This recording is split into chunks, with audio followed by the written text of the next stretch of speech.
fuck. Good day, gamers. R-Tube here. Sonic the Hedgehog has been a part of my life for as long as I can remember. But even as a kid, I've always had a preference for the 2D games over the 3D ones. I don't know, I've just never thought that Sonic's fast-paced gameplay translated well into 3D. But if Sega's unable to cook up anything good for us, what about the community? Well, thankfully, some random guys decided it would be funny to make a 3D Sonic game better than anything Sega's ever made. It's called Sonic Robo Blast 2, and I'm here to tell you why I think this is the best 3D Sonic experience you will ever get. Jesus, I need to stop screaming so loudly. Alright, so what's the story here? Dr. Eggman finds this asteroid called the Black Rock and decides to harvest its energy for evil. Once he's finished building a whole-ass space station around it, Sonic gets very angry and goes on a mission to stop Eggman from doing whatever the hell he wants to do. Pretty simple plot, but it should be. It's a Sonic fan game, it shouldn't need to outword the Bible. Green Flower Zone is the first level in the game, and it fulfills that role perfectly. It gives you the freedom to go fast while making sure you still have to put in some effort to get through quickly. Act 2 especially has a ton of winding roads that makes the level feel way bigger than it actually is. The boss fight at the end is pretty neat, nothing too serious or difficult, but the laser looks cool and I really like the pinch phase near the end of it. This game has a camera locking feature which locks your camera onto an enemy at the press of a button, which makes bosses way more fun to fight as well. The second level is Techno Hill Zone, and yeah, this one's pretty alright. Not my favorite level, but the level's fun enough, and the music's pretty alright too. This level's main mechanic is this pink sludge stuff, which, it's pretty neat. I've seen some pretty cool puzzles throughout the game that use this well. Well, I mean, I say throughout the game, but it's only in this level. Mickey Pierce, have you seen the Gojo incident? The what? The Gojo figure incident. What the fuck are you... What are you talking about? This boss is probably the worst fight in the entire game. The little blue droplets Eggman drops don't actually really do much in the grand scheme of things. So the best strategy is to probably just keep jumping at him until he explodes. I know it's only the second boss, but like, come on, man. The next level is SHIT! Oh. Only an hour ago. Oh my god, speedrun strat was just invented by me. Everyone likes water, right? Well, Deep Sea Zone has a fuck ton of it. Don't worry though, the level's not Labyrinth Zone, it's actually pretty bearable. Oxygen's pretty lenient too, I can't really remember any time when I was genuinely running out of air. Yeah, this is a pretty decent water stage, all things considered. I also like the crushing ceiling part, that was pretty creative. The boss is pretty cool. It starts off simple, but eventually gets more intense later on when he starts making duplicates of himself and you have to find the real one. Alright, now that Deep Sea Zone is done, this is when the game starts getting real. Castle Eggman Zone is probably my third favorite zone in the game. It gives off a super foreboding atmosphere, and the music definitely helps with that. This level's gimmick are these slingshot things, and they're really fun to learn how to use. Oh, Jay, have you heard of the Gojo incident? No, we're not going over this again! We're not fucking talking about this again! Have you heard of it, Jay? Castle Eggman is a really good example of a level that allows you to go fast while still being difficult. And the collapsing bridge section at the end of Act 1 really goes to show that. The boss is really good too. It's difficult, but it's really fun, and its ideas are really creative. I'm completely serious and genuine when I say this is one of the best Sonic zones I think I've ever played in my entire life. And it's from a fan game, no less. Wow, what a great level. I can't wait to see just how fun the next one is.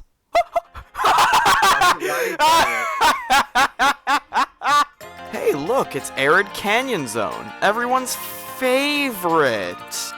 Okay, so I was gonna have a joke for this section of the video where I just went on a rant about how much I hate this level, but I've kind of come to enjoy it over the times I've played this game. So yeah, sorry, I can't really give you any negativity.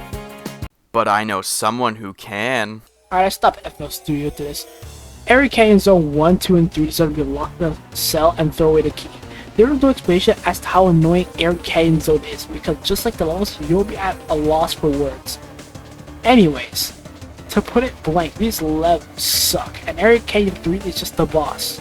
And he is just if Mario had a strap plus a bomb on standby. And he's the most annoying boss in the game besides Melsuck, and I'm not talking about the race. And even if you take the boss away, the zone is just a pain to deal with.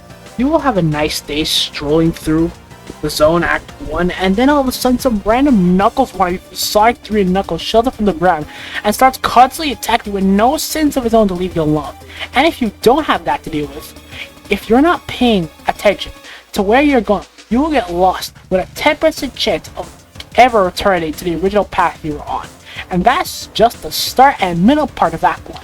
Good luck to you if you're playing a Sonic Again part, because you're going to need it.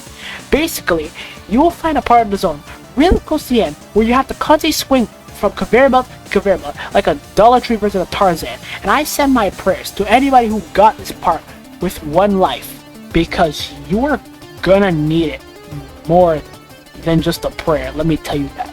You will have to be precise with everything, and I mean literally everything, or else you're gonna be sent to the gulag in a pack and cry to sleep every night until you beat the zone. And that one ramp that leads you to the end with spikes are just petty. Like, what was the point in creating that? Anyways, night Act 1, welcome to Hell on Earth. I mean Act 2. Again, if you're playing Sonic, you're having the worst time in your life, because since Sonic is about speed, you're gonna have a hard time doing it when some parts of the level just start gassing you every 5 seconds. Like, Jesus Christ, man. And that one railroad part I hate to the bottom of my core. Just imagine you're trying to reach for your phone because you're not paying attention, and boom! All of a sudden, all of your rings are gone because you ran into a barrel of dynamite, and sometimes it's entirely your fault because you decide to mess around and find out. But the times that isn't will piss you off. And on another part of the railroad sections, you'll have to move to the side almost every time you see a turn up ahead. And if you're not paying attention at one of the final parts of this, you're going to fall to your death or survive if you're looking closely. Because I wasn't, and I died and restarted from square one. Now, let's say you finish all that. Past the gassing, bombing, Tarzan swinging, like you're from Wish. Now you gotta face the boss, and when I tell you it's exactly how I described it, I'm not joking. Once Fang arrives, you can hit him. Now, there's a problem with that. Every time you hit him, he will jump around like he's in Super Mario Wonderland, then either start shooting you or bombing you. And this sucks because if you're not smart about it, he will be one of the most annoying bosses in the game. And that's just phase 1. Phase 2 just gets entirely worse. Once you hit him enough times, he gets pissed off and blows up the place. Like, dog, what's wrong with you? And then he just starts acting like that one kid who beat Tetris and just starts tryharding by constantly jumping wild every time he hits the ground. And he just starts hitting you with bombs while shooting you from a distance. And if you're not Weave Nation certified, you're gonna die a couple times. I don't know how much times I died. I can barely remember if he even landed in his second phase. I just remember bombs and gunshots. I did my research to see if he actually did that. Well, anyways, that's my time. I'ma head out. You can finish up if you want. Peace. Red Volcano Zone is up next, and this is another one of my favorites. The level design here is genuinely so good. It mixes speed and difficulty perfectly. If you know what you're doing, you can hold forwards the entire level, but you still need to do a ton in order to maintain that speed. And the best part is, the level is designed with speed in mind. This isn't like Marble Zone where you can skip slow sections. The entire level is just fast-paced in general. Well, I mean, except for this shit. Actually, I do have an issue with this level. One of the Emerald tokens. Take a look at this bullshit. We're doing it! We're doing it! We're doing it! Oh, yeah, baby! Don't worry though, the rest of the level is, like I said, amazing. It really sucks that the level only has one act though. I would have loved to see more of it. You know what I don't want to see more of? These special stages. Yeah, I'm not the biggest fan of these. They are inspired by one of Sega's other games, Nights into Dreams, which is a really cute concept, but I guess that just means I won't like that game either. The goal of the special stage is to head through the level and collect blue spheres and reach the Chaos Emerald in time once you have enough blue spheres, but honestly, you're going to be fighting the camera more than the level design itself. I still genuinely do not know the most efficient way to get past this part in Special Stage 6, it confuses me to no end. The camera will randomly just stop scrolling once you reach the arbitrary end of the spiral. I really did try to get Supersonic for you guys, but I couldn't. The 7th special stage was just too difficult. It truly did just stop me dead in my tracks. I couldn't do it anymore. Oh, fuck, shit's getting real now. We're in space. Egg Rock Zone is the last traditional zone in the game, and holy hell does it feel like it. No, like seriously, what the hell is even going on here? Egg Rock Zone takes a very different approach from the rest of the levels, and instead of having 1 or 2 gimmicks shown throughout the entire level, Egg Rock Zone prefers to show off all of its gimmicks in short little, like, mini-game rooms. It's kind of jarring. One second you're running across anti-gravity conveyor belts, and then next thing you know, you're playing the least intense Rayman Legends level. Hell, at the end of Act 1, you even get to go out into space where you, can't breathe. Honestly, I'm, not sure what else I expected to happen. What? Have a nice ball, you stupid bitch. Act 2 is even crazier. It takes everything you learned from Act 1 and turns it up to 11. It's pretty cinematic too. The entire level feels like it's building up towards something huge. It still has that weird thing from Act 1 where it just overloads you with gimmicks instead of settling on 2 or 3, but it does it a lot better than Act 1 does, in my opinion. Hell, you even get to go out into space more often in Act 2, which is pretty fun because I actually really do like the space sections.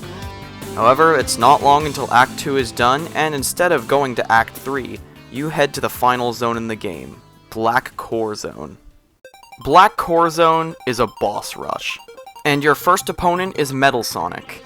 In order to win this fight, you need to beat him in a race. Kind of. Technically, he is allowed to win, but only by a couple seconds. I'd say the hardest part of this race is the anti-gravity section right here that looks like it's straight out of Geometry Dash. Even on my best runs, I'm usually neck and neck with Metal Sonic at this part, which makes it a lot more intense.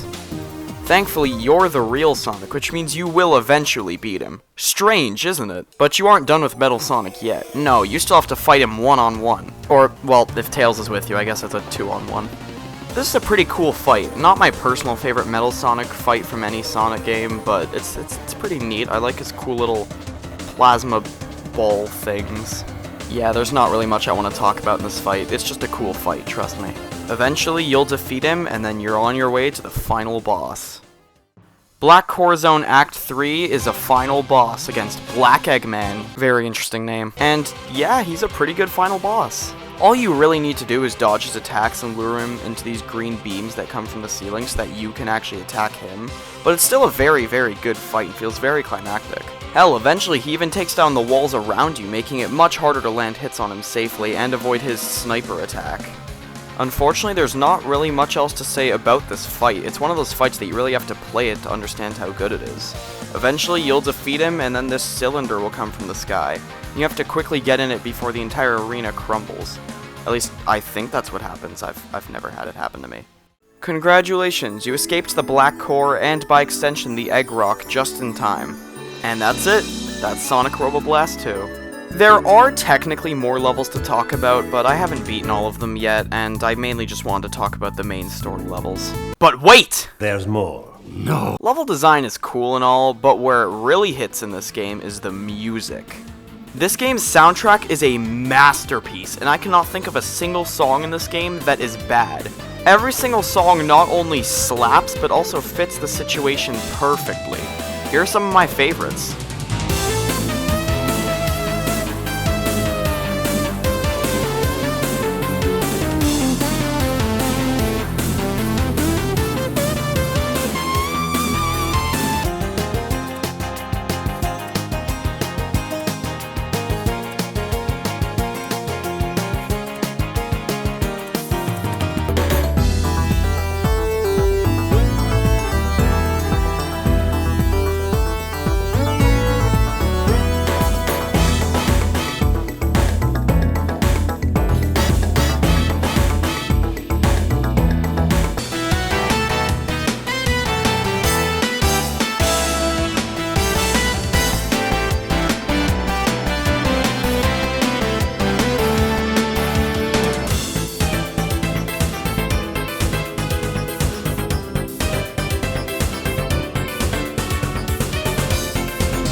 It's actually incredible. How the hell did they make so many good songs?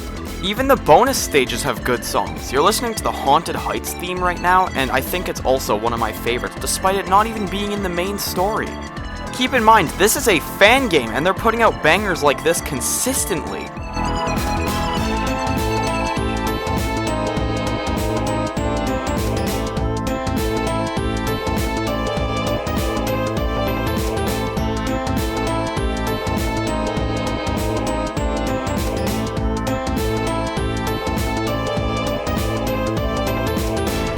It's genuinely incredible.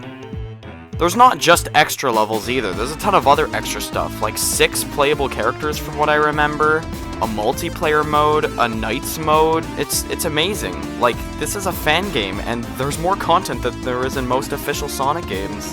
And honestly, I think that's pretty R2-bular. There's even more I could talk about this game, but I don't think I'm well educated in any other fields other than game design and music. The art looks good, but I'm not the best artist out there, so I can't say much past that. All I can really tell you now is to go play this game. It's free, and it's really, really good. Anyways, look at the video length. We just hit 16 minutes. We can't let the video be too long, otherwise it might actually be a little good. I need to get the hell out of here before the quality police show up and tell me I did a good job. I can't be having that. Well, I think that's enough for now. And remember, kids, when life gives you lemons, question where they came from. They could be poisoned.